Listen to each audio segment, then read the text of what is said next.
Chapter 10, Section 1, the Byzantine Empire. Make sure you find out how Constantinople and the Byzantine Empire became powerful.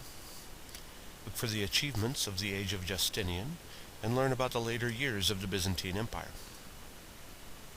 Key terms: Constantinople, the capital of the Eastern Roman Empire, and later of the Byzantine Empire. Justinian, one of the greatest Byzantine emperors. Medieval, existing during the Middle Ages. Middle Ages, the period between A.D. 476 and about 1500. Schism, a split, particularly in a church or religion. Page 284. Prince Igor of Kiev, which was then an important city in Russia, watched as a large force of his warships sailed across the Black Sea in A.D. 941. The prince was sure that Constantinople, capital of the Byzantine Empire, would soon be his. As his fleet drew close to the city, the prince's excitement turned to horror. Byzantine ships shot Greek fire at the invaders. Anything this fire touched burst into flames. Soon most of Igor's fleet was ablaze. Water could not put out the flames. Greek fire was made from a formula so secret that it was never written down. Even today, no one knows exactly how it was made, except that it contained petroleum. But this deadly weapon gave the Byzantines tremendous power throughout the Mediterranean area. Page 285. Constantinople at a crossroads. At its height, the ancient Roman Empire controlled the lands surrounding the Mediterranean Sea. It also ruled parts of northern Europe and the region we now call the Middle East. In the centuries after Rome's power faded, these lands went through a tug-of-war.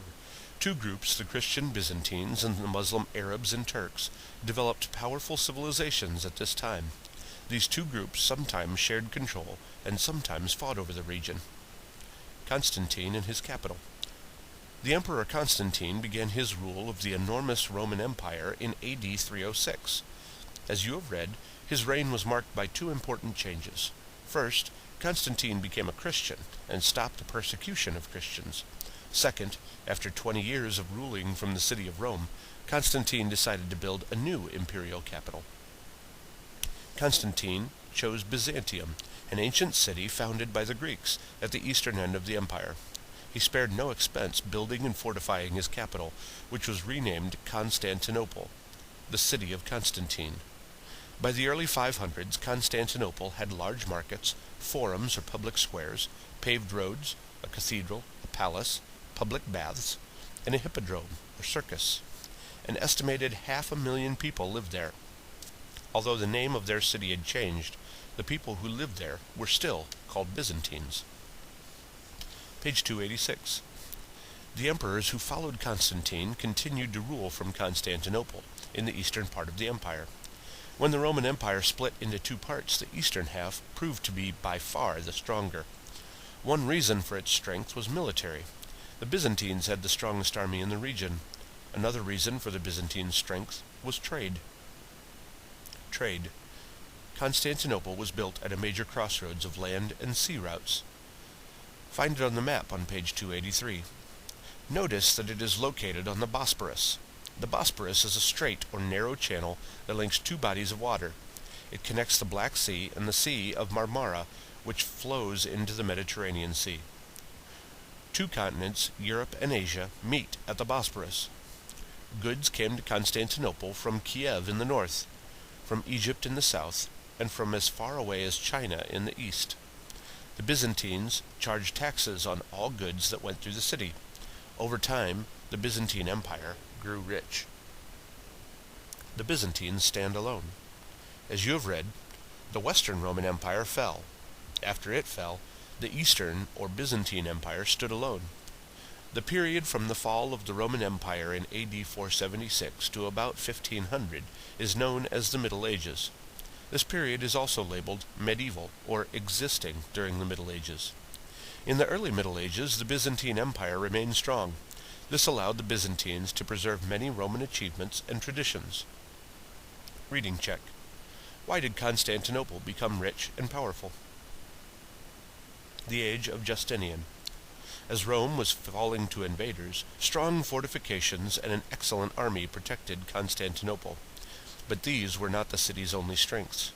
The early Byzantine Empire had many excellent rulers who were wise as well as popular. They encouraged education and made reforms to laws and government. This kind of leadership also contributed to the strength of their empire. The Emperor Justinian. One of the greatest Byzantine emperors was Justinian, whose rule began in 527. Justinian was an energetic leader who rarely gave up on a task until it was completed. He had been born into a poor family, and he listened to the ideas of all of his subjects, whether they were wealthy nobles or poor peasants. Page 287. Justinian's Code.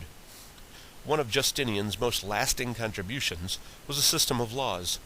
When he became emperor, the empire was using a disorganized system of old Roman laws. Some laws even contradicted others. It was difficult to make sense of them, or to enforce them. Justinian appointed a team to collect and summarize centuries of Roman laws. The result was Justinian's Code, an organized collection and explanation of Roman laws for use by the Byzantine Empire. Eventually, this code became the basis for the legal systems of most modern European countries. Byzantine culture. In addition to preserving the principles of Roman law, Byzantine scholars also kept and copied the works of the ancient Greeks. At its peak, Byzantine civilization blended Greek, Roman, and Christian influences. Later, when the empire was in decline, scholars took the ancient manuscripts and their knowledge of the rich Byzantine culture to the newly powerful city-states of Italy. In Chapter 15, you will read how, hundreds of years later, these influences helped spark a cultural movement called the Renaissance.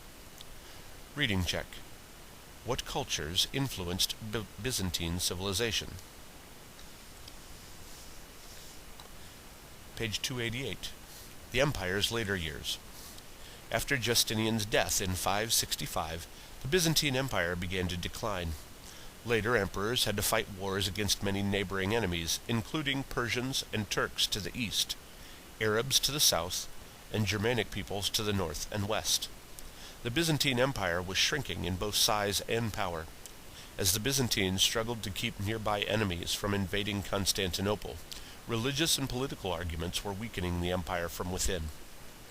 A religious dispute. Although most Byzantines were Christians, they did not practice Christianity the same way as the people in Western Europe did. Byzantine Christians rejected the authority of the Pope, the leader of the church in Rome. The Byzantine emperor had to approve the choice of the patriarch, or highest church official, in Constantinople. Greek was the language of the Byzantine church, while Latin was the language of the Roman church.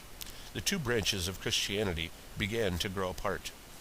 At that time, many Christians prayed to saints or holy people, represented by icons or paintings of these people. In the 700s, a Byzantine emperor outlawed the use of icons, saying that they violated God's commandments. The Pope disagreed and banished the emperor from the church. Byzantines felt that the Pope did not have the authority to banish the emperor from the church. These disputes led to a schism, or split, in the Christian church in 1054. Now there were two distinct forms of Christianity, the Roman Catholic Church in the west, and Eastern or Greek Orthodox Church in the east. A second golden age. From about 900 until the mid-1000s, the Byzantine Empire experienced a final period of greatness.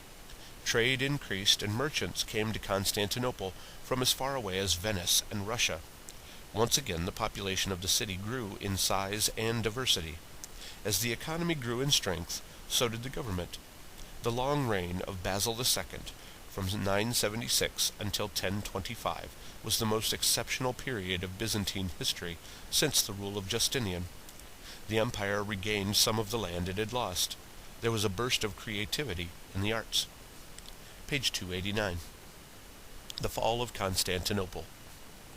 During the 1000s, however, Muslim peoples to the east were also gaining power. By the late 1100s, Turks had taken the inland areas of Asia Minor away from the weakening Byzantine Empire. The Byzantines were also threatened by Europeans. In 1171, disagreements over trade led to a war with Venice. And in the early 1200s, Constantinople was attacked by Christian crusaders. Western Christians ruled the city for 50 years. In 1261 the Byzantines regained their capital, but little was left of their empire. In 1453 a force of about 70,000 Turks surrounded Constantinople. They came both by sea and by land, and they brought cannons to attack the city's walls. The defending force, which numbered about 7,000, held out for 2 months. Then the Byzantine capital, which had been a defensive fortress for more than 1,000 years, finally fell. However, like Constantine before them, the new rulers would rebuild the city and make it an imperial capital.